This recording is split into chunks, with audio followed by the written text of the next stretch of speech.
નમસ્કાર વિદ્યાર્થી મિત્રો.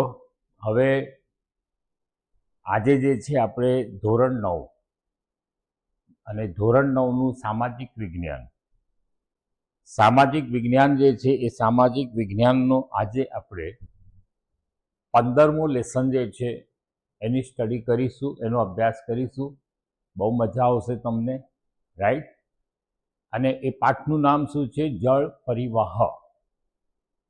સૌથી પહેલી વસ્તુ કે જળ જે છે એ આપણા માટે એક જીવન છે. જળ વગર જે છે આપણું જીવન એ શક્ય નથી. તો અહીંયા જે છે એ જળ પરિવાહ જે છે, તો એ જળ પરિવાહમાં જે આપણી નદીઓ છે એના વિશે કેટલીક માહિતી તમને આપેલી છે, જે ખૂબ જ સરળ છે દીકરાઓ, બરોબર? હવે આપણે લેસન જે છે એ લેસનની શરૂઆત કરીએ એના પહેલા તમે આ જે બી વિડીયોઝ જુઓ છો એ વિડીયોને બને તેટલો તમે શેર કરો, જેથી કરીને બીજા જે બી વિદ્યાર્થીઓ છે જે 9મા ધોરણની અંદર અભ્યાસ કરી રહ્યા છે, તો એ વિદ્યાર્થીઓને પણ શું થશે? એનો લાભ થશે. ઓકે, ચાલો શરૂઆત આપણે કરીએ જળ પરિવાહ. તો જળ પરિવાહ શબ્દનો અર્થ શું થાય છે?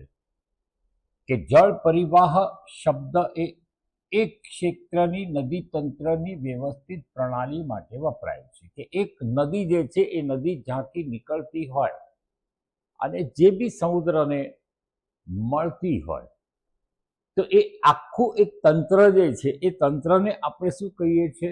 જળ પરિવાહ તંત્ર કહીએ છીએ, અથવા તો નદી તંત્રની પ્રણાલી કહીએ છીએ. કે ભાઈ ગંગા નદી જે છે તો એ ગંગા નદી હિમાલયમાંથી નીકળી, રાઈટ? એ ક્યાંથી વહે છે, તો એને આપણે શું કહીએ છીએ? નદી તંત્રની વ્યવસ્થિત પ્રણાલી. ભારતનું ભૂપૃષ્ઠ જે છે, ભૂપૃષ્ઠ આગળ મેં તમને સમજાવેલું કે ભૂપૃષ્ઠ એટલે જમીનનો આકાર, રાઈટ? તો ભારતનું ભૂપૃષ્ઠ જોતા જણાય છે કે એક મુખ્ય નદી તેની શાખા નદીઓ દ્વારા જુદી જુદી દિશાએથી જોડાય છે. કે એક નદીને ઘણી વખત શું થાય કે એક નદીને બીજી અન્ય નદીઓ પણ મળતી હોય છે. ઓકે, તો એ શાખા નદીઓ કહેવાય છે. આ નદીઓનું જળ કોઈ જળાશય, સમુદ્ર કે રણ પ્રદેશને મળે છે. તો આ પ્રકારે એક નદી તંત્ર દ્વારા તેનો પ્રવાહ જે ક્ષેત્રમાંથી પસાર થાય છે તેને નદી બેસિન કહે છે. આપણને એક્ઝામમાં પૂછાય કે ભાઈ નદી બેસિન એટલે શું? તો ચલો આપણે જવાબ શું લખીશું? કે નદીઓનું જળ કોઈ જળાશય, સમુદ્ર કે રણ પ્રદેશને મળે છે. આ પ્રકારે એક નદી તંત્ર દ્વારા તેનો પ્રવાહ જે ક્ષેત્રમાંથી પસાર થાય છે તેને આપણે શું કહીએ છીએ? નદી બેસિન. ઓકે, કોઈ પર્વત કે ઉચ્ચભૂમિ નદીઓના જળ પરિવહનને એકબીજાથી અલગ કરે છે તેને શું કહેવાય છે? જળ વિભાજક.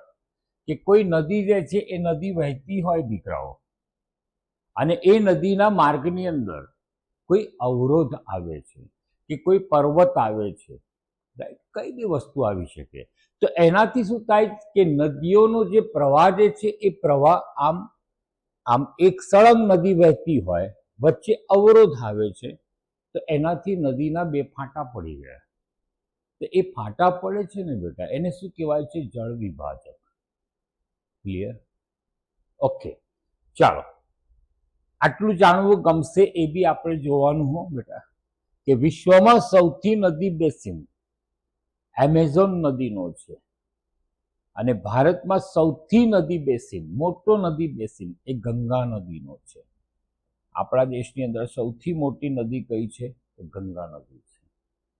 ચલો આટલી વસ્તુની સમજ તમને પડી ગઈ હશે. ચલો આગળ આપણે જઈએ બેટા. મારા નાના ટેણિયાઓ બહુ ધ્યાનથી આ વસ્તુને જુઓ. ચલો, જળ પરિવાહ જે છે, તો જળ પરિવાહની રચના, ભૌગોલિક રચના જે છે એ ભૌગોલિક રચના ના આધારે કરવામાં આવે છે.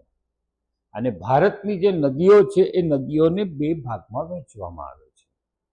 હવે સામાન્ય રીતે બેટા જ્યારે બી તમે એક્ઝામ આપો છો ત્યારે આમાંથી તમને એક વસ્તુ ડેફિનેટ એ પૂછી શકે છે, બરોબર? તો કઈ વસ્તુ પૂછી શકે? એકદમ ધ્યાનથી અને મસ્ત રીતે આપણે સમજીશું એને, બરોબર? ભારત જે છે, ભારત દેશની અંદર જળ પરિવહનની રચના ભૌગોલિક રચનાને આધારે થતી હોય છે અને એના આધારે આપણા દેશની અંદરની જે નદીઓ છે એ નદીઓને બે ભાગમાં વહેંચવામાં આવે છે. એક છે હિમાલયની નદીઓ અને બીજી છે દ્વીપકલ્પીય નદીઓ. તો હિમાલયની નદીઓ અને દ્વીપકલ્પીય નદીઓ જે છે આનો બેટા તમને તફાવત પૂછાય, બરોબર? તફાવત પૂછાય તો અહીંયા જે છે હું કેટલાક પોઈન્ટ્સ, આપણે અહીંયા નથી જોવું પણ હું કેટલાક પોઈન્ટ્સ લખીશ અને એ પોઈન્ટ્સને આધારે મારા છોકરાઓ જે છે તફાવત લખી નાખશે. આપણે અહીંયા નથી જોવું, બરોબર? ચાલો, પહેલું જે છે એ કેટલાક પોઈન્ટ્સ હું અહીંયા લખીશ, એ પોઈન્ટ્સને તમે ધ્યાન રાખશો તો તમે તફાવત જે છે એ તફાવત બહુ જ સારી રીતે લખી શકશો. ચાલો, પહેલું જે છે એ પહેલામાં હું લખીશ ઊંચાઈ, ઊંચાઈ. પછી બીજું હું લખીશ અહીંયા મોસમી. હું સમજાવું છું તમને, હો બેટા, મોસમી. ચાલો, પછી ત્રીજી વસ્તુ જે છે એ જળમાર્ગ, બરોબર? જળમાર્ગ જે છે એ જળમાર્ગ. પછી ચોથો પોઈન્ટ જે છે આપણે લખીશું પૂર, પૂર, બરોબર? પછી પાંચમી વસ્તુ જે છે હું અહીંયા લખીશ સિંચાઈ. ચાલો, તફાવત જે છે એ તફાવતને લખવા માટે અહીંયા આપણે શું કરીશું દીકરાઓ? તો આ પોઈન્ટ્સને ધ્યાનમાં રાખીશું. હજુ બી આપણે લખી શકીએ છીએ જળ વિદ્યુત.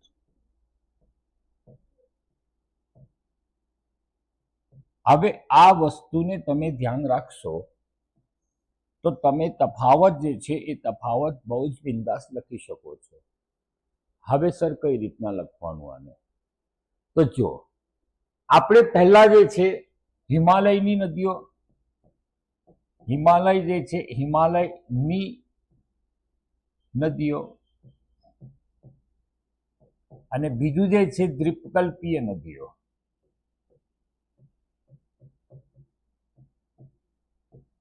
આનો તફાવત મારે લખવાનો છે.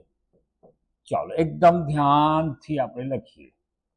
સૌથી પહેલો પોઈન્ટ જે છે હું અહીંયા ખસી જાઉં છું એટલે તમને એકદમ મસ્ત દેખાય છે, ઊંચાઈ. તો ઊંચાઈ માટે અહીંયા તમે શું લખશો કે હિમાલયની નદીઓ ખૂબ ઊંચાઈ વાળા પહાડી ક્ષેત્રોમાંથી વહે છે. યાદ રહ્યું? હિમાલયની જે નદીઓ છે એ નદીઓ ખૂબ જ ઊંચાઈ વાળા પહાડી ક્ષેત્રોમાંથી વહે છે. ચાલો, તો હવે દ્વીપકલ્પીય નદીઓમાં શું લખીશું કે દ્વીપકલ્પીય નદીઓ ઓછી ઊંચાઈ ધરાવતા પહાડી ક્ષેત્રોમાંથી વહે છે, બરોબર? ઓછી ઊંચાઈ ધરાવતા પહાડી ક્ષેત્રો જે છે એ પહાડી ક્ષેત્રોમાંથી વહે છે. ચાલો, તો ઊંચાઈ વિશે મારા છોકરાઓને ખબર પડી ગઈ. મોસમી, મોસમી નદીઓમાં તમે શું લખશો કે હિમાલયની નદીઓ એ 12 માસ વહેતી હોય છે, બરોબર? હિમાલયની જે નદીઓ છે ને એ 12 માસ વહેતી હોય છે. જ્યારે દ્વીપકલ્પીય નદીઓ જે છે એ દ્વીપકલ્પીય નદીઓમાં ચોમાસા સિવાય પાણીનું પ્રમાણ ઓછું હોય છે. એટલે એને આપણે શું કહીએ છીએ? મોસમી નદીઓ. કે મોસમ એટલે શું? તો કે વરસાદના સમયમાં સર પાણી આવતું હોય છે. એટલે દ્વીપકલ્પીય નદીઓને મોસમી નદીઓ કહેવાય છે, બરોબર? ચાલો, આ બી સિમ્પલ છે. આવડે? ઓકે, ચાલો. ત્રીજી વસ્તુ છે જળમાર્ગ. તો જળમાર્ગ માટે તમે શું લખશો કે હિમાલયની નદીઓ જે છે એ પ્રમાણમાં ખૂબ જ ઊંડી છે. અરે ઊંડી હોવાથી શું થાય છે કે એનો ઉપયોગ જળમાર્ગ માટે થાય છે. બરોબર, જળમાર્ગ માટે થાય ને. નદી કેવી હોવી જોઈએ? ઊંડી હોવી જોઈએ, તો જળમાર્ગ થઈ શકે છે. જ્યારે દ્વીપકલ્પીય નદીઓ જે છે એ દ્વીપકલ્પીય નદીઓ એ કેવી છે? પ્રમાણમાં છીછરી છે, પહાડી ક્ષેત્રોમાંથી વહે છે. ઘણી નદીઓ તો ઝરણા સ્વરૂપે વહે છે. તો હવે અહીંયા તમે નાવડું ક્યાં ચલાવવા જશો? બરોબર. તો આ નદીઓ જે છે દ્વીપકલ્પીય નદીઓ એ જળમાર્ગ માટે ઉપયોગી નથી. બરોબર, કારણ કે ધોધ રૂપે બી પડે છે અમુક નદીઓ, પહાડી ક્ષેત્રોમાંથી બી વહે છે, નદીઓ છીછરી છે. બરોબર, અને પાણીનું પ્રમાણ બી ઓછું છે, તો ત્યાં જળમાર્ગ શક્ય નથી. રાઈટ. ચાલો, પછી પૂર. પૂરમાં આપણે શું લખીશું કે હિમાલયની જે નદીઓ છે એ નદીઓમાં વર્ષમાં 2 વખત પૂર આવે છે. એક ચોમાસામાં, 2 ઉનાળામાં. હવે ચોમાસામાં તો વરસાદ પડે તો પૂર આવે તો એની સંભાવના વધારે છે, પરંતુ ઉનાળો જે છે એ ઉનાળા દરમિયાન શું થશે કે ગરમીને કારણે હિમાલયનો જે બરફ છે ને ઓગળે છે, એટલે ફરીથી પૂર આવશે. એટલે આપણે શોર્ટમાં શું લખીશું કે હિમાલયની નદીઓમાં વર્ષમાં 2 વખત પૂર આવે છે. જ્યારે દ્વીપકલ્પીય નદીઓ જે છે એ દ્વીપકલ્પીય નદીઓમાં ચોમાસા દરમિયાન પૂર આવતું હોય છે, અથવા તો પૂરની માત્રા આ નદીઓમાં ઓછી હોય છે. હા, ભયંકર વરસાદ પડે તો આ નદીઓ ભયંકર બી બનતી હોય છે, પણ એટલું બધું નહીં. બરોબર. ચલો, પૂર પછી સિંચાઈ. તો સિંચાઈની અંદર જે છે આપણે શું લખીશું કે હિમાલયમાંથી નીકળતી જે નદીઓ છે એ નદીઓ એ પાણીથી ભરપૂર છે, તેથી સિંચાઈ જે છે એ સિંચાઈ યોજનાઓ શક્ય છે. બરોબર, સિંચાઈ યોજનાઓ જે છે એ શક્ય છે કારણ કે પાણી ભરપૂર છે. જ્યારે દ્વીપકલ્પીય નદીઓ જે છે એ નદીઓમાં પાણીનો જે પ્રવાહ છે ઓછો છે, અને ઓછો હોવાથી અહીં સિંચાઈ જે છે એ થાય છે, પણ એ કેવી રીતના થાય છે તો કે તળાવો દ્વારા થાય છે. બરોબર. સામાન્ય રીતે દીકરાઓ દક્ષિણ ભારત જે છે એટલે ભારતનો જે નીચેનો ભાગ છે તે દક્ષિણ ભારતમાં તળાવો દ્વારા સિંચાઈ થાય છે. પાણીને સંગ્રહ કરીને રાખશે, તળાવો જે છે એ તળાવો બનાવશે ને એમાંથી સિંચાઈ કરશે. ચાલો, પછી જળ વિદ્યુત. તો જળ વિદ્યુત માટે આપણે શું લખીશું કે હિમાલયમાંથી નીકળતી જે નદીઓ છે દીકરાઓ, એ નદીઓ ઘણી વખત ધોધરૂપે ઘણી જગ્યાએ ધોધરૂપે પડે છે, ને ધોધરૂપે પડે છે એટલે એમાંથી નીચે ટર્બાઇન મૂકીને જળ વિદ્યુતને પેદા કરી શકીએ છીએ. જ્યારે દ્વીપકલ્પીય નદીઓમાં પાણીનો પ્રવાહ ઓછો છે, અને પાણીનો પ્રવાહ ઓછો હોવાથી અહીં જળ વિદ્યુત જે છે એ જળ વિદ્યુતની શક્યતા પણ ઓછી છે. તો આ તફાવત જે છે એ તફાવતને ધ્યાનમાં રાખો બેટા. બરોબર, આ તફાવત તમને પૂછશે. આને કંઈ વાંચવાની જરૂર નથી, આ વસ્તુને પકડી રાખો તો તમે મસ્ત રીતે એનો તફાવત લખી નાખશો. ઓકે, ચલો, અહીંયા જે છે નદીઓના સ્વરૂપ તમને આપેલા છે કે એક નદી જ્યાંથી નીકળે છે તો એ નદીના અનેક ફાંટાઓ તમને દેખાય છે બેટા. તો એ ફાંટાઓ પડે છે, એનો આકાર જે છે એ આકાર વૃક્ષની જેમ દેખાય છે, એટલે આ નદીને આપણે શું કહીએ છીએ? વૃક્ષાકાર રચના. બીજું જે છે જાળી આકાર, કે નદી જે છે એ નદી અસંખ્ય ફાંટાઓમાં વહેંચાઈ જાય. ત્યારે એ નદીનો જે આકાર છે એ આકાર કેવો બનશે? જાળી આકાર, બરોબર, અનેક ફાટાઓમાં વહેંચાઈ જાય. ત્રીજું જે છે આયતાકાર. હવે આયતાકાર જે છે એ આયતાકારનો નદીનો પ્રવાહ એ કેવો છે કે અહીંથી આ નદી નીકળી રહી છે, અહીંથી આ છૂટી પડી રહી છે, બરોબર, ફરી પાછી એ મુખ્ય નદીને મળશે, એટલે આમ ફરીને પાછી એ જ નદીને મળશે, આયતાકાર, બરોબર. અને ચોથી વસ્તુ છે કેન્દ્ર ત્યાગી. કેન્દ્ર ત્યાગી નદી જે છે એ નદીની પ્રણાલી કેવી હશે? અસંખ્ય ફાટાઓમાં આવી વહેંચાયેલી છે, અસંખ્ય, બરોબર. એટલે એનું કેન્દ્ર અહીંયા છે, પણ નદી જે છે એ નદી અસંખ્ય ભાગમાં વહી રહી છે, એટલે એને આપણે શું કહીએ છીએ? કેન્દ્ર ત્યાગી નદી પ્રવાહ. ચાલો, તો આટલી વસ્તુની સમજ તમને લોકોને પડી ગઈ હશે. હવે નદી જે છે જ્યાંથી નીકળે છે, તો એ નદી જે છે એ નદીનો આ ઉપરવાસ કહેવાય, બરોબર. અને ઉપરવાસમાંથી નદી જે છે હંમેશા એનો જે પ્રવાહ છે એ બહુ ઝડપી હશે. બીજું જે છે એ નદી જે છે એ નદી મધ્ય ભાગમાં આવે એટલે શું થશે? તો એના પ્રવાહ જે છે એ પ્રવાહ જે ઉપરથી આવે છે હવે એ સમતોલ થઈ ગયું, એટલે એનો પ્રવાહ જે છે ને એ થોડો ધીમો પડશે, તો એને આપણે શું કહીએ છીએ? નદીનો મધ્યસ્થ ભાગ. અને ત્રીજું જે છે વિસર્પણ. વિસર્પણ એટલે નદી જે છે એ નદીના માર્ગમાં કોઈ અવરોધ આવે એટલે એ નદી અનેક ફાટાઓમાં વહેંચાઈ જાય, એટલે વિસર્પણ. સાપ, બરોબર, સાપની આકારે શું થશે? એ છૂટી થઈ જાય. કેટલું સહેલું છે યાર, બરોબર, વિસર્પણ. ઓકે, ચાલો નેક્સ્ટ ટોપિક પર હું જઈશ. નદી જે છે એ નદી પ્રવાહની 3 અવસ્થા છે: ઉપરવાસ, મધ્યસ્થ ભાગ, હેઠવાસ. ચાલો, નદી જ્યારે પર્વતીય ક્ષેત્રમાંથી નીકળે છે તો ત્યારે તેનું તીવ્ર ઘસારણ હોય છે, એટલે બહુ ફૂલ જોશમાં નીચે આવશે. અહીંથી પોતાની સાથે પુષ્કળ પ્રમાણમાં રેતી છે, કાંપ છે એ લઈને આવતી હોય છે. મધ્ય તથા હેઠવાસમાં નદીનો પ્રવાહ ધીમો પડે છે, મેં હમણાં તમને સમજાવ્યું. અહીં તેઓનું અપવહન વિસર્પી સર્પાકાર જોવા મળે છે કે અસંખ્ય ભાગમાં તે વહેંચાઈ જશે.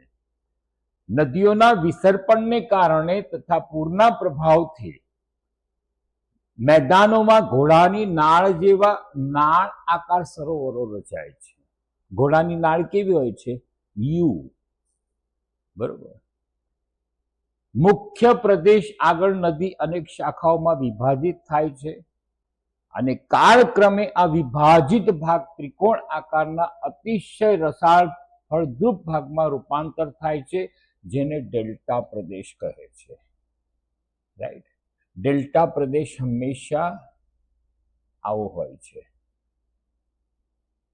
બરોબર. ડેલ્ટા ત્રિકોણ આકારમાં નદી વહેતી થઈ જાય છે, રાઈટ. ચાલો, દ્વીપકલ્પીય નદીઓ એ મોસમી છે, આગળ આપણે જોયું બેટા, બરોબર. તફાવતની અંદર મેં આખી વસ્તુને તમને સમજાવી, એ જ વસ્તુ તમને અહીંયા આપેલી છે નીચેના ભાગમાં, બરોબર. તો એ તફાવત જે છે એ તફાવતને ખાસ ધ્યાનમાં લેજો બેટા. તફાવત જે છે એ તમને એક્ઝામમાં પૂછાય, તો એને ધ્યાનથી તૈયાર કરવાનો, બરોબર. ચાલો, હવે જો આગળ જે આપણે ચિત્ર જોયું બેટા, તો જળ પરિવહનની ગોઠવણી કઈ રીતના છે? તો વૃક્ષાકાર. પહેલું જે છે એ તમને શું આપ્યું છે? વૃક્ષાકાર પ્રણાલી, કે મુખ્ય નદી અને તેની શાખા નદીઓની ગોઠવણીની રચના જે છે વૃક્ષના ડાળી જેવી હોય, બરોબર. વૃક્ષની ડાળીઓ કેવી હોય છે? આડી અવળી થયેલી હોય છે, તો એને આપણે શું કહીએ છીએ? વૃક્ષાકાર પ્રણાલી. બીજું જાળી આકાર, બરોબર, જાળી આકાર પ્રણાલી, બરોબર. તો જાળી આકાર પ્રણાલી કોને કહેવાય છે? કે પર્વતીય પ્રદેશમાંથી નીકળતા ઝરણા પહાડી ઢોળાવને કારણે એકબીજાને મળે છે, ત્યારે તેની રચના જાળી આકારની બને છે, જેમ કે હિમાલયના ઢોળાવ પરથી નીકળતા અનેક ઝરણા. તો એ ઝરણા કેવા લાગશે? ઉપરથી જોઈશું તો જાળી આકાર દેખાશે. હેલિકોપ્ટરમાંથી જુઓ ને તો તમને જાળી આકાર દેખાશે એ વસ્તુ, બરોબર. પછી આયતાકાર, કે મુખ્ય નદી અને તેની શાખા નદીઓ એકબીજાને કાટખૂણે મળતી હોય, રાઈટ. તો આ નદી રૂપરચના, એની રૂપરચના કેવી થશે? તો આયતાકાર થશે. મોટા ભાગે ફાટખીણોમાંથી વહેતી નદીઓ આ પ્રકારની રૂપરચના ધરાવે છે, જેમ કે નર્મદા, બરોબર, કે છૂટી પડે, એક જગ્યાએ છૂટી પડે, પાછળ આગળ જઈને ભેગી થઈ જાય, રાઈટ. પછી કેન્દ્ર ત્યાગી, કે પર્વતીય વિસ્તારમાં એક પર્વતની ચારે બાજુથી ઝરણા નીકળતા હોય, ચારે બાજુથી. અસલ નદી કઈ છે જ ના ખબર પડે. તો તેની રચના જે છે એ પર્વતાકાર નદી રૂપરચના તરીકે ઓળખાય છે, જેમ કે સૌરાષ્ટ્રની નદીઓ અનેક ભાગમાં વહેંચાશે, બરોબર.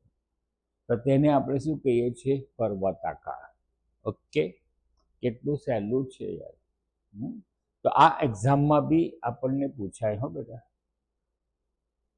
આને એક્ઝામમાં પૂછાય કે ભાઈ નદી પરિવાહનની ગોઠવણી સમજાવો. તો આપણે આ ગોઠવણીને સમજાવવાની. કેટલી છે? વૃક્ષાકાર, જાળી આકાર, આયતાકાર, કેન્દ્ર ત્યાગી. ઓકે, મજા આવે છે ને? હે ને? એમ થાય. મસ્ત રીતે, બહુ સહેલું છે બેટા, કઈ જ અઘરું નથી, બરોબર. આને બને ત્યાં સુધી જે છે ને બેટા, તમે તમારા ફ્રેન્ડ્સને, બીજી સ્કૂલમાં ભણતા હોય એમને, તો આ વસ્તુ તમે શું કરો? શેર કરો, કે જો અમારા જે સર છે એ કેવું મસ્ત સમજાવે છે, બરોબર, સમજાવે છે અને અમારા મગજમાં ઉતરી બી જાય છે. તો આને ખાસ ધ્યાન રાખો બેટા. ઓકે, મારા છોકરાઓ બહુ જ ડાયા છે, એને બહુ જ ધ્યાનથી જોશો તો તમારો આ પાઠ જે છે અહીંયા જ ક્લિયર થઈ જશે. ચાલો આગળ જઉં છું હું. અહીંયા જે છે એ તમને નકશો સ્કૂલમાંથી પૂછાય, તો મારા છોકરાઓને હું નકશો બી સમજાવી દઈશ. મુખ્ય મુખ્ય નદીઓને આપણે પકડીએ. ચાલો એકદમ ધ્યાનથી બેટા, હું બધી જ વસ્તુ હું સમજાવીશ. જો સિંધુ નદી તમને પૂછાય તો આ સિંધુ નદી, બરોબર, ઉપરથી છે. હવે એના નીચે જે છે વુલર સરોવર છે, વુલર સરોવર. જો અહીંયા હું લખું છું એક સિંધુ, એક્ઝામમાં પૂછાય. બીજું જે છે વુલર સરોવર, વુલર સરોવર. તો વુલર સરોવર ક્યાં છે?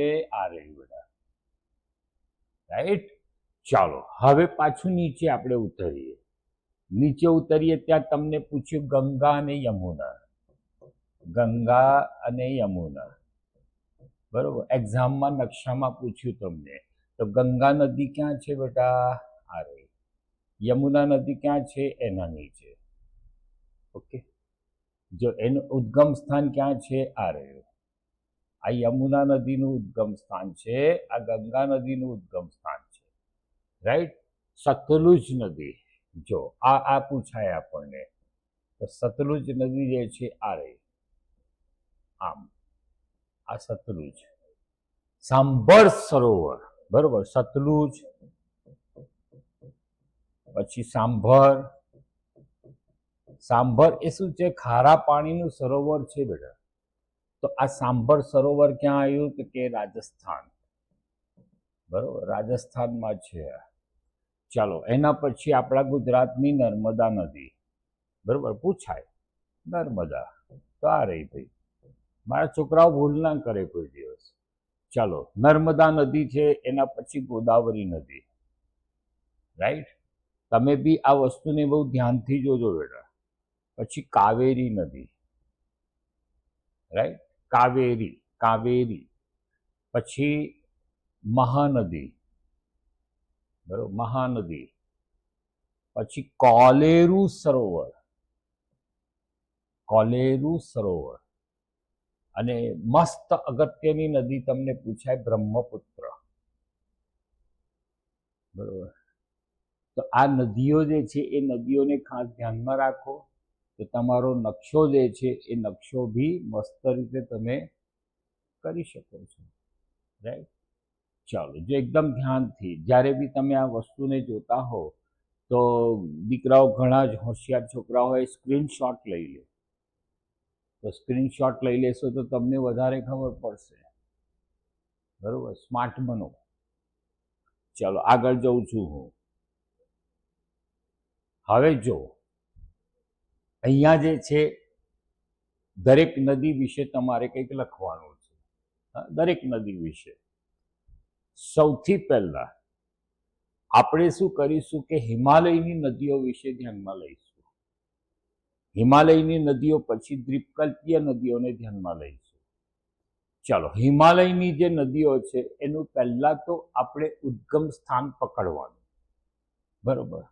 ચાલો, તમને આ ટૂંકનોંધ પૂછાય કે સિંધુ નદી વિશે માહિતી આપો, તો મારા છોકરાઓ સૌથી પહેલો પોઈન્ટ કયો પકડશે? ઉદ્ગમ સ્થાન.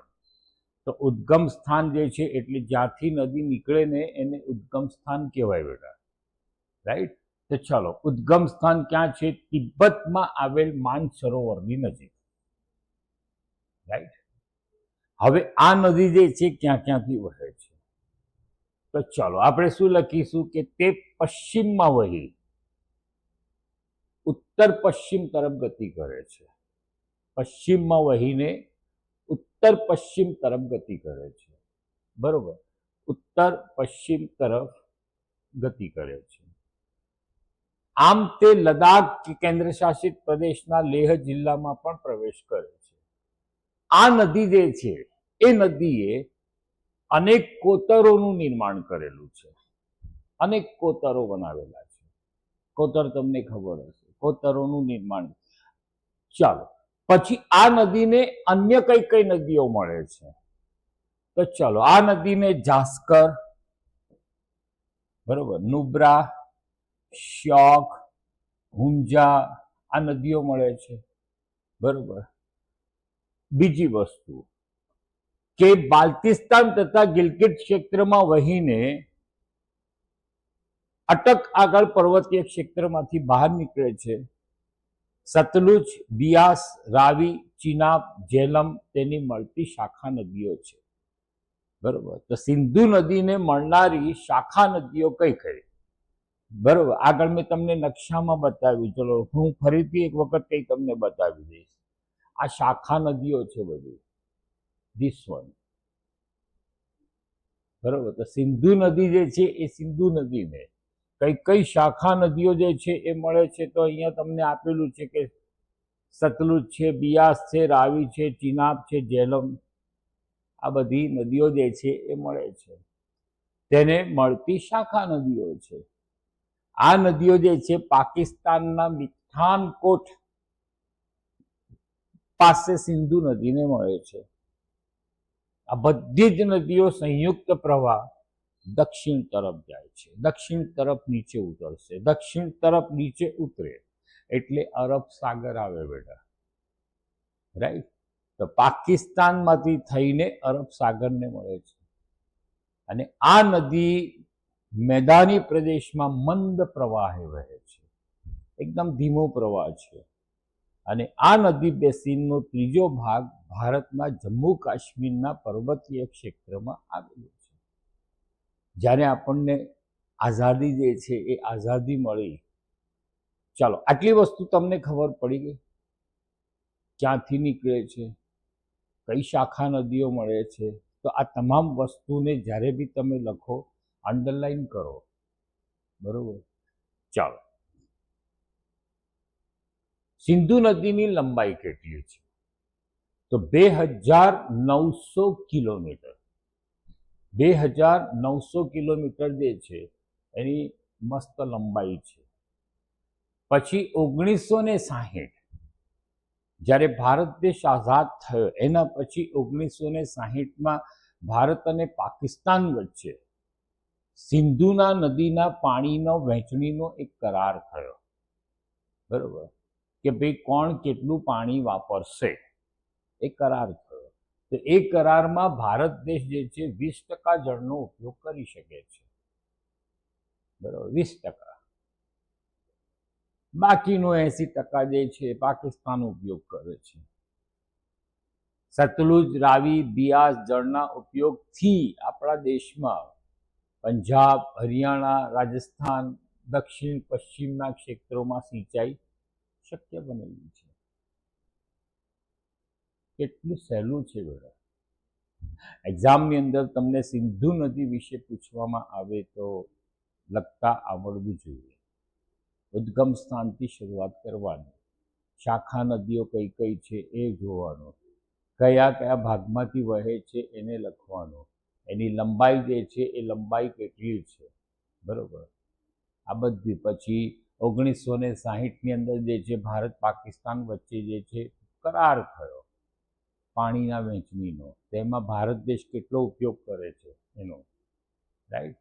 અને આ નદીનો લાભ જે છે ભારતના કયા પ્રદેશોને મળે છે. વાર્તા પૂરી યાર, અપ ટુ ડેટ લખવાની હોય છે વસ્તુ. ચાલો, હવે બીજી નદી તમને આપી છે ગંગા નદી, બરોબર. એના વિશે કંઈક લખ્યું છે તમને. સૌથી પહેલી વસ્તુ, આનું બી ઉદ્ગમ સ્થાન તમારે લખવાનું. તો જો હિમાલયની ગંગોત્રી હિમ નદીમાંથી નીકળેલ ભાગીરથી અને અલકનંદા દેવપ્રયાગમાં, બરોબર, ઉત્તરાખંડ પાસે પરસ્પર મળે છે. પહાડી પ્રદેશો છોડી ગંગા હરિદ્વાર આગળથી મેદાની પ્રદેશમાં પ્રવેશ કરે છે. હિમાલયમાંથી આવતી અનેક નદીઓ ગંગાને મળે છે. ચલો, ગંગાને મળનારી નદીઓ કઈ કઈ, બરોબર, કે ઉપરથી જે ગંગા જે છે એ ગંગા વહેતી આવે છે ભાગીરથી, જે દેવપ્રયાગ અલકનંદા જે છે, તો ભાગીરથી અને અલકનંદા જે છે દેવપ્રયાગમાંથી નીકળે છે. અને હવે એ નદી જે છે ગંગા નદી તરીકે ઓળખાય છે. હવે એ ગંગા નદી જે છે આગળ વહે છે, એટલે એનું વહેણ જે છે એ વહેણ બી બેટા ધીમું થાય છે. આગળ જતા એને કઈ નદીઓ મળે છે? તો યમુના, ઘાઘરા, ગંડક અને કોસી, બરોબર. આ નદીઓ જે છે એ કોને મળે છે? ગંગાને. હિમાલયના યમનોત્રીમાંથી યમુના નદી નીકળે છે અને આ નદી ગંગાની જમણી બાજુ વહે છે. એટલે બે નદીઓ સમાંતર વહેશે, એક આમ એક આમ, રાઈટ. યમુનોત્રીમાંથી યમુના નદી નીકળે છે. આ નદી ગંગાની જમણી બાજુ વહીને અલ્હાબાદ પાસે ગંગામાં ભળી જાય છે. પછી ઘાઘરા, ગંડક અને કોસીના મૂળ નેપાળમાં છે, રાઈટ. તેના કારણે ઉત્તરના મેદાની પ્રદેશોમાં દર વર્ષે પૂરનો પ્રકોપ જોવા મળે છે. ગંગા નદીમાં પૂર તો આવશે જ, કોઈ બી વર્ષ એવું ખાલી નથી ગયું કે ગંગા નદીમાં પૂર ના આવ્યું હોય. પૂર તો આવે જ બેટા. જાનમાની જાન છે, માલની હાનિ થાય છે, એટલે નુકસાન થાય છે. તેમ છતાં નદીઓ રસેલા ફળદ્રુપ કાપના મેદાનોથી ભરપૂર છે. તેથી અહીંયા કૃષિ ક્ષેત્રનો વિકાસ બહુ ઝડપી થયો. દ્વીપકલ્પીય ઉચ્ચ પ્રદેશમાંથી નીકળતી કેટલીક નદીઓમાં ચંબલ અને બેતવા આ યમુના નદીને મળે છે. જ્યારે શોણ નદી જે છે ગંગા નદીને મળે છે. આ નદીઓ અર્ધશુષ્ક ક્ષેત્રમાંથી મળે છે. અર્ધશુષ્ક એટલે થોડો સુકાયેલો પ્રદેશ કે જ્યાં વરસાદ ઓછો પડે છે. તેની લંબાઈ બી ઓછી છે. તેઓનો જળ સ્ત્રોત પણ મર્યાદિત છે, રાઈટ. પરંતુ આ નદીઓ જે છે એ નદીઓ જ્યારે ગંગાને મળે છે ત્યારે પાણીનો પ્રવાહ વધી જતો હોય છે. એ શુષ્ક પ્રદેશમાંથી અર્ધશુષ્ક પ્રદેશમાંથી વહેશે, પણ જ્યારે ગંગાને મળશે ને એટલે એનો પાણીનો પ્રવાહ જે છે ને વધી જતો હોય છે, કારણ કે ગંગામાં ઓલરેડી પાણી છે. ઉત્તર તથા દક્ષિણમાંથી મળતી નદીઓના સંયુક્ત પ્રવાહ આગળ વધીને બે ભાગમાં વહેંચાય છે. એક ફાંટો બાંગ્લાદેશમાં જાય છે અને બાંગ્લાદેશમાં આ ગંગા નદી પદ્માના નામથી ઓળખાય છે. રાઈટ. બીજો ફાંટો પશ્ચિમ બંગાળમાં વહે છે. એક ફાંટો બાંગ્લાદેશમાં જશે, બીજો ફાંટો પશ્ચિમ બંગાળમાં જશે. પશ્ચિમ બંગાળમાં ગંગા નદીને શું કહેવાય છે? ભાગીરથી હુગલી. ભાગીરથી હુગલી, જો અહીંયા લખેલું છે, ભાગીરથી હુગલીના નામથી ઓળખાય છે. અને છેવટે આ બંને પ્રવાહો બંગાળાના ખાડીને મળે છે. કેટલું સહેલું છે યાર. ચાલો, ગંગા નદી જે છે એની લંબાઈ તમને આપેલી છે બેટા, બરોબર? કે ગંગા નદી જે છે એ ગંગા નદી ની કુલ લંબાઈ જે છે 2500 કિલોમીટરની છે. 2500 કિલોમીટર. જો અહીંયા શું લખ્યું છે કે ગંગાનો પ્રવાહ બાંગ્લાદેશમાં પદ્માના નામે ઓળખાય છે. અહીં તે બ્રહ્મપુત્ર નદીના પ્રવાહની સાથે ભળી જાય છે. આ બંનેનો સંયુક્ત પ્રવાહ એટલે ગંગા ને બ્રહ્મપુત્ર ભેગું થાય બાંગ્લાદેશમાં, એટલે એનું નામ પાછું બદલાયું મેઘના. બરોબર. એકલી ગંગાને પદ્મા કહેવાય છે. પછી જ્યારે બ્રહ્મપુત્ર ને ગંગા ભેગી થાય તો એનું નામ શું થઈ જાય છે? મેઘના. અને ગંગા અને બ્રહ્મપુત્ર નદીનો મુખ ત્રિકોણ પ્રદેશ એ સૌથી વધુ ફળદ્રુપ પ્રદેશ છે. પછી આટલું જાણવું ગમશે એ બી તમારે જોવાનું હોય બેટા, કે ગંગા નદીના મુખ ત્રિકોણ પ્રદેશને શું કહેવાય છે? સુંદરવન. ખાલી જગ્યામાં પૂછાય કે ગંગા નદીના મુખ ત્રિકોણ પ્રદેશને સુંદરવન કહેવામાં આવે છે. અહીં સુંદરી નામનું વૃક્ષ થાય છે. અને સુંદરી નામનું જે વૃક્ષ છે એ વૃક્ષ એ પુષ્કળ પ્રમાણમાં થાય છે. પુષ્કળ પ્રમાણમાં. બીજી વસ્તુ કે ભારતના સંદર્ભે સુંદરવન મુખ ત્રિકોણ પ્રદેશ છે, મેંગ્રુવ જંગલો માટે જાણીતો છે. 2500 કિલોમીટર લાંબી નદી છે, રાઈટ. અંબાલા શહેર ગંગા અને સિંધુ નદી વચ્ચે જળ વિભાજકનું કામ કરે છે અને અંબાલાથી સુંદરવન સુધીની લંબાઈ 1800 કિલોમીટર છે. પરંતુ અહીં ધીમું ઢોળાવ છે. અંબાલા સમુદ્ર સપાટીથી 300 મીટરની ઊંચાઈએ છે અને ગણતરીએ વિચારતા પ્રત્યેક 6 કિલોમીટરે 1 મીટર ઢોળાવ ઓછો થાય છે. તેથી આ નદીમાં વિસર્ગ પણ વધારે જોવા મળે છે. ઓકે, સિમ્પલ છે. પણ ધ્યાન અહીંયા રાખજો, ખાલી જગ્યામાં આ પૂછાય પછી એની લંબાઈને ધ્યાનમાં રાખો. કયા જંગલો જે છે, કયા વૃક્ષો અહીંયા થાય છે? તો સુંદરી વન. સુંદરી વનમાં સુંદરી નામના વૃક્ષો થાય છે, રાઈટ. ચાલો, પછી ત્રીજી નદીનો પ્રવાહ જે છે એનું નામ તમને આપ્યું છે બ્રહ્મપુત્ર નદી. ચાલો, બ્રહ્મપુત્ર નદી જે છે એનું ઉદ્ગમ સ્થાન મારા બચ્ચાઓને આપેલું છે કે બ્રહ્મપુત્ર નદી તિબ્બતમાં આવેલા માનસરોવરની પૂર્વમાંથી તથા સિંધુ અને સતલુજના મૂળની નજીકથી નીકળે છે. તેની વધુ પ્રવાહ લંબાઈ ભારતની બહાર છે. બ્રહ્મપુત્ર નદી જે છે ભારતની બહાર છે, પણ એ ભારતમાં ક્યાં પ્રવેશે છે? તો એને આપણે ધ્યાનમાં રાખવાનું કે તેની વધુ પ્રવાહ લંબાઈ ભારતની બહાર છે, બરોબર. અને ભારતની બહાર જે છે એ બ્રહ્મપુત્ર નદીને સાંગપોના નામથી ઓળખવામાં આવે છે. અહીંયા આપ્યું હશે કદાચ, બરોબર. તો આ નદી જે છે એ નદીનું બીજું નામ શું છે? સાંગપો. સાંગપો, બરોબર. બ્રહ્મપુત્ર નદીનું બીજું નામ છે જે ભારતની બહાર છે. ભારતની અંદર એને આપણે બ્રહ્મપુત્ર કહીએ છીએ. ઓકે, ચાલો. પછી આ નદી જે છે એ નામચા બરવા શિખર. નામચા બરવા એ શું છે? એક શિખર છે બેટા. અને એ શિખર પાસેથી આ નદી અંગ્રેજી યુ આકારે વળાંક લઈને ભારતના અરુણાચલ પ્રદેશમાં પ્રવેશે છે. અહીં તે દિહાંગ નામે ઓળખાય છે. બ્રહ્મપુત્ર નદી નથી, દિહાંગ. અરુણાચલ પ્રદેશની અંદર બ્રહ્મપુત્ર નદીને શું કહીએ છીએ? દિહાંગ નદી. ઓકે, દિહાંગના નામે ઓળખાય છે. ને દિહાંગ, લોહિત, કેનુલા જેવી શાખા નદીઓ જે છે એ નદીઓ મળીને અસમમાં તે બ્રહ્મપુત્રના નામથી ઓળખાય છે. આપણા દેશની જેટલી બી નદીઓ છે ને બેટા, એ બધી નદીઓ સ્ત્રીલિંગ છે. બરોબર, તમે બહુ ધ્યાનથી જોજો, બધી નદીઓના નામ જોજો તો તમને સ્ત્રીલિંગ નામ જ દેખાશે, પણ એક જ નદી એવી છે જે પુરલિંગ છે, બ્રહ્મપુત્ર. બરોબર, બ્રહ્મપુત્ર તો પુરલિંગ વસ્તુ થાય છે, પુરુષવાચક સંજ્ઞા, જેને આપણે ગુજરાતીમાં કહીએ છીએ. જો અહીંયા લખ્યું છે કે બ્રહ્મપુત્ર નદી એક જ માત્ર પુરુષવાચક સર્વનામ ધરાવતી નદી છે, જેની લંબાઈ કેટલી છે? 2900 કિલોમીટર. અને બ્રહ્મપુત્ર નદીને તિબ્બતમાં સાંગપો અને બાંગ્લાદેશમાં જમુના નામે ઓળખવામાં આવે છે. અને બ્રહ્મપુત્ર નદી જે છે એના પ્રવાહ જે છે એ પ્રવાહમાં એક ટાપુ આવેલો છે. એ ટાપુને શું કહેવાય છે? માઝુલી ટાપુ.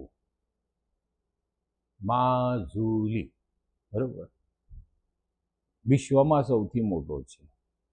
ઓકે, તેથી અહીં જળ જથ્થાની અને કાંપની માત્રામાં વધારો થાય છે અને અસમમાં અનેક શાખા નદીઓ મળે છે. આમ બ્રહ્મપુત્ર નદી ગુંફિત સ્વરૂપમાં છે. દર વર્ષે ઉનાળામાં આ નદીઓમાં જળ જથ્થામાં પ્રમાણમાં વધારો થાય છે અને પરિણામે અસમ અને બાંગ્લાદેશમાં વારંવાર આવતા પૂરથી ભારે વિનાશ સર્જાય છે. ઉત્તર ભારતની નદીઓ કરતા આ નદીઓમાં વિરોધાભાસ છે. બરોબર, દર વર્ષે આ નદીમાં ભારે પૂર આવતું હોય છે.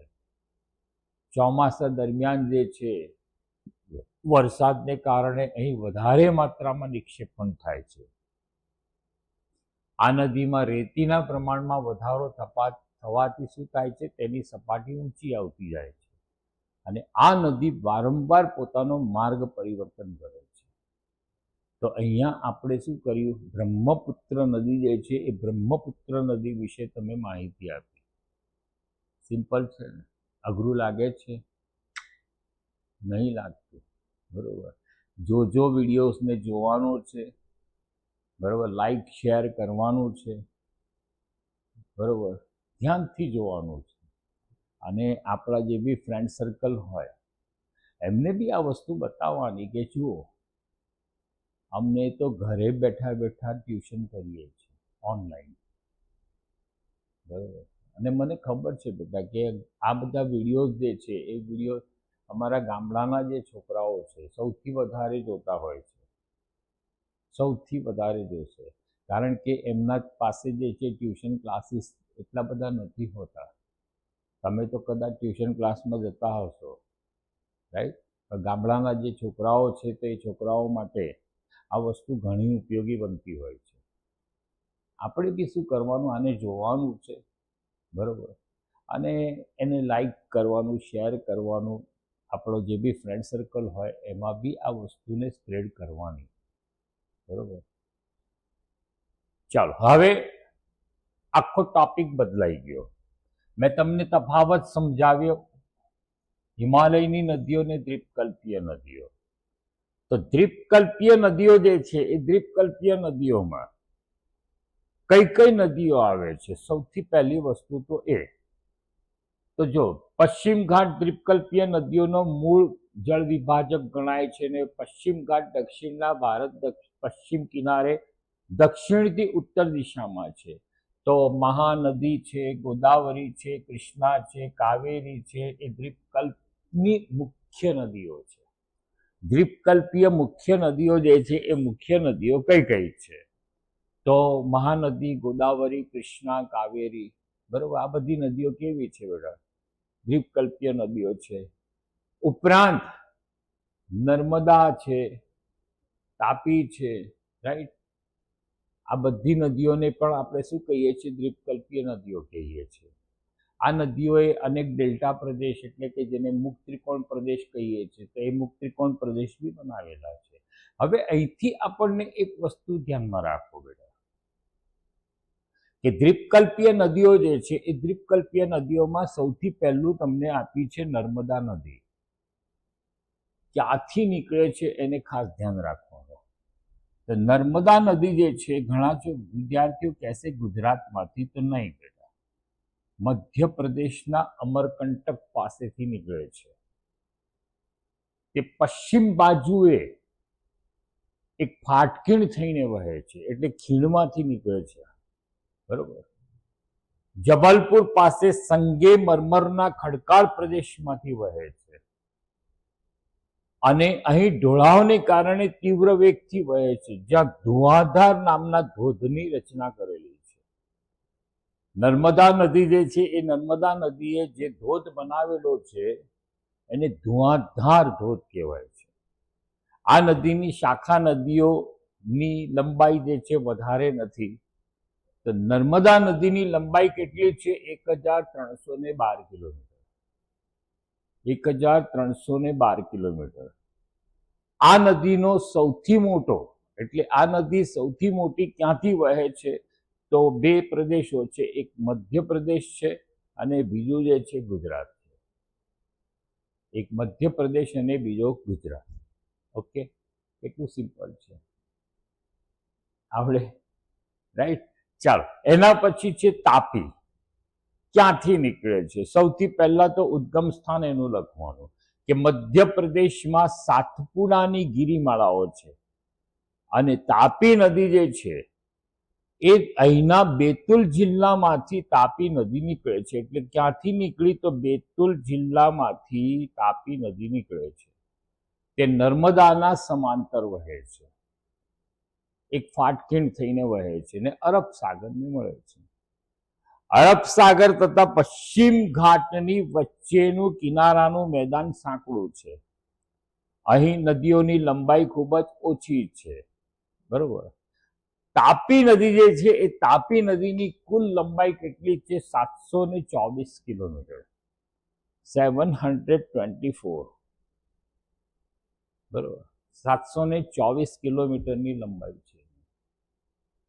સિમ્પલ છે આ બી, રાઈટ. ચાલો, ગોદાવરી નદી. આ નદી દ્વીપકલ્પીય નદીઓમાં સૌથી મોટી નદી છે. ક્યાંથી નીકળે છે? તો કે મહારાષ્ટ્રના નાસિક જિલ્લાના પશ્ચિમ ઘાટના ઢોળાવમાંથી નીકળે છે. ચાલો, એની લંબાઈ કેટલી છે? 1465 કિલોમીટર. આ નદી જે છે એ નદી પૂર્વમાં વહીને બંગાળાની ખાડીને મળે છે, રાઈટ.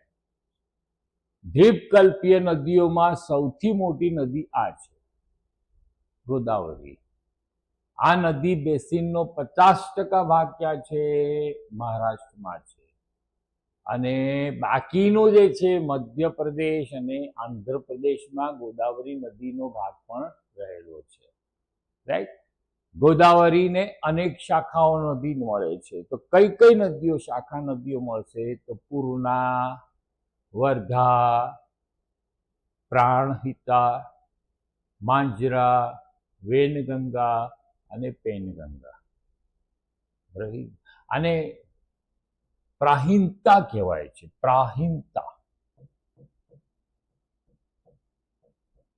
બરોબર. પ્રાણહિતા નહીં, પ્રાહિંતા, બરોબર, નો સમાવેશ થાય છે. તેની લંબાઈ જે છે, સોરી, તો ગોદાવરીનો પ્રવાહન માર્ગ લાંબો અને બેસિન ક્ષેત્ર વિસ્તૃત છે. માટે ગોદાવરી નદીને આપણે શું કહીએ છીએ? દક્ષિણની ગંગા. સૌથી મોટી નદી છે. 1465 કિલોમીટરની એની લંબાઈ છે, એટલે એને મોટી નદી કહેવાય છે અને દક્ષિણની ગંગા કહેવાય છે.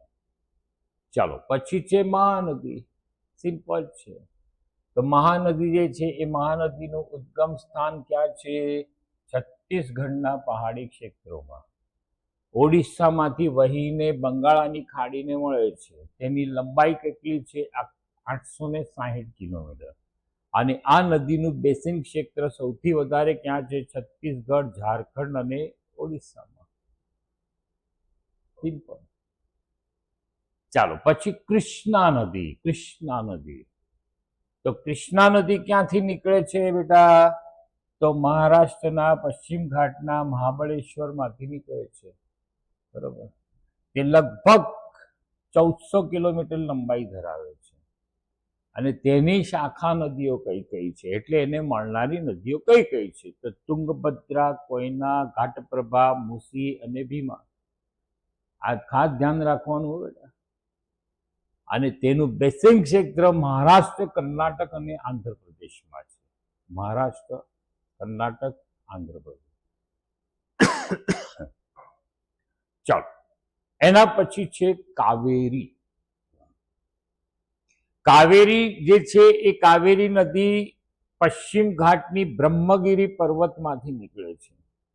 તેની લંબાઈ જે છે 760 કિલોમીટર છે. તેને મળતી શાખા નદીઓમાં અમરાવતી, ભવાની, હેમાવતી, કાલિની છે અને તેનું બેસિંગ ક્ષેત્ર કેરળ, કર્ણાટક અને તમિલનાડુમાં વ્યાપ્ત છે. રાઈટ, સિમ્પલ છે. તમિલનાડુના કુડ્લુરના દક્ષિણમાં કાવેરી પટ્ટમનાથી બંગાળાની ખાડીને મળે છે. ટૂંકમાં કાવેરી નદી ક્યાં મળે છે? બંગાળાની ખાડીને.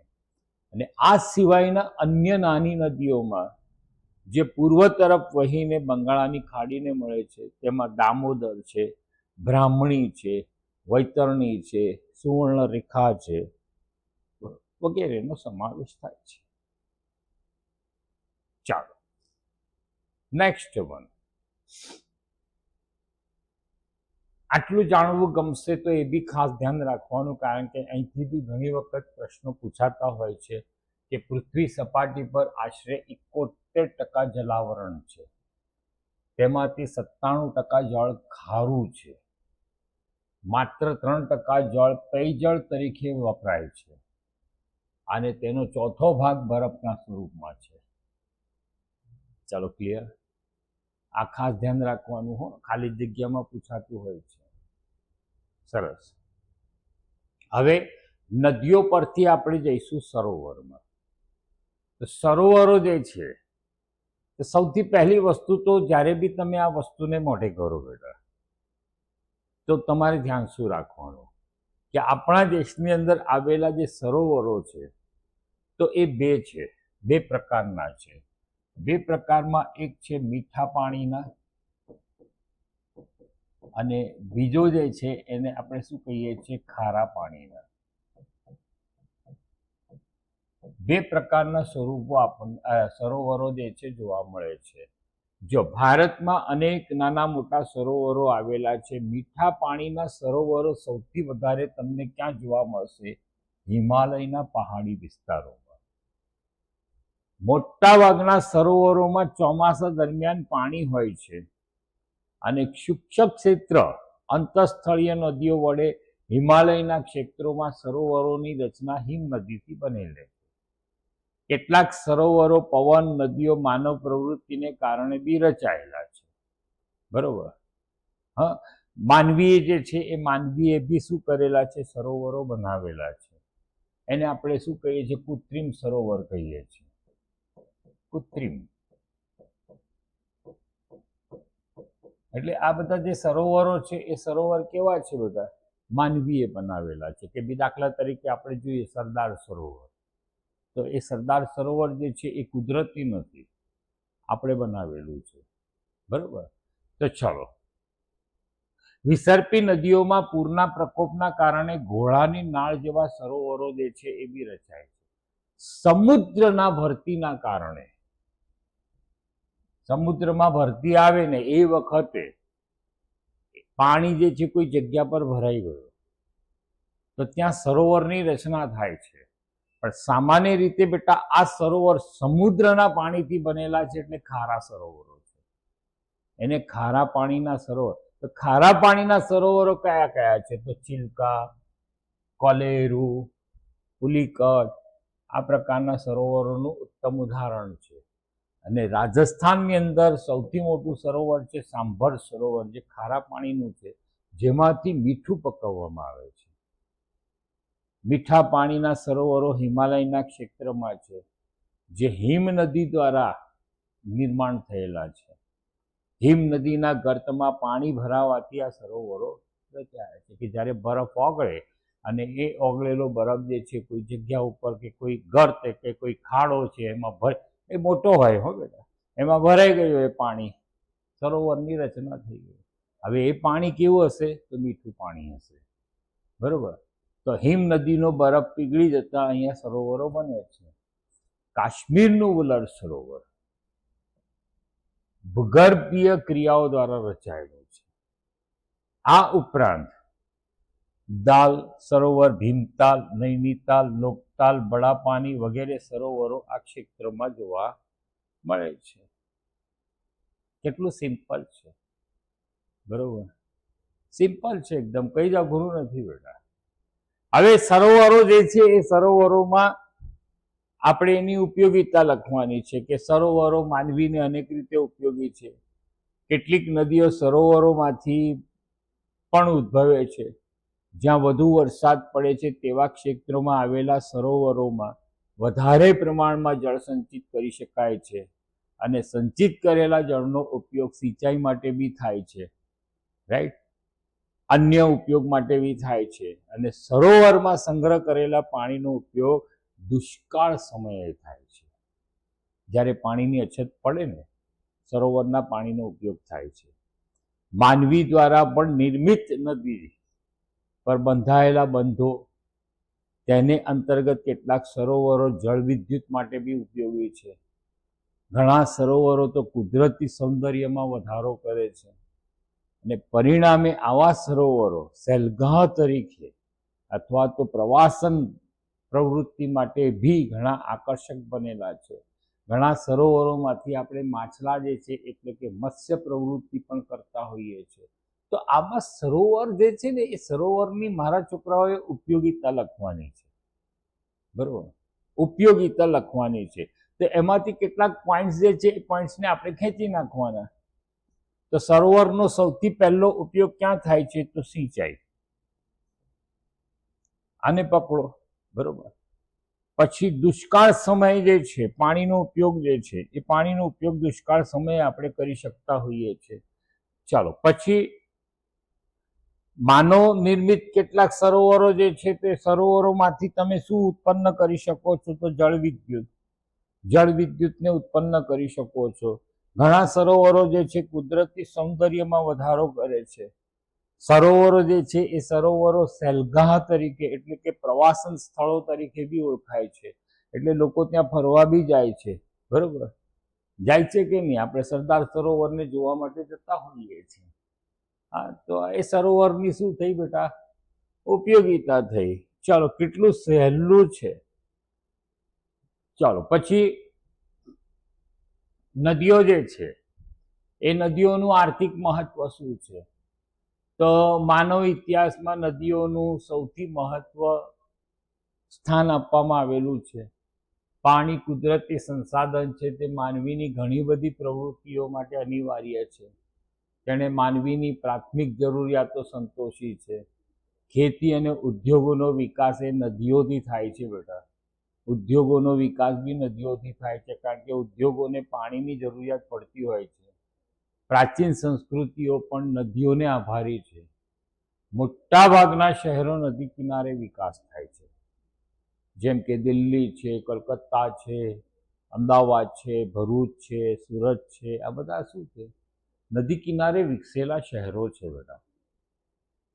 અને ભારત જેવા કૃષિ પ્રધાન દેશમાં નદી એ પાયો છે, બરોબર.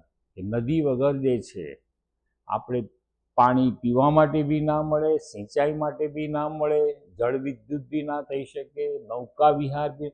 એટલે નદીનો આર્થિક મહત્વ છે બેટા, બરોબર.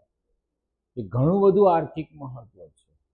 અને સામાન્ય રીતે આપણા દેશની અંદર, આપણી સંસ્કૃતિની અંદર નદીઓને આપણે લોકમાતા કહીએ છીએ, બરોબર. લોકમાતા તરીકે ઓળખીએ છીએ ને નદીઓને.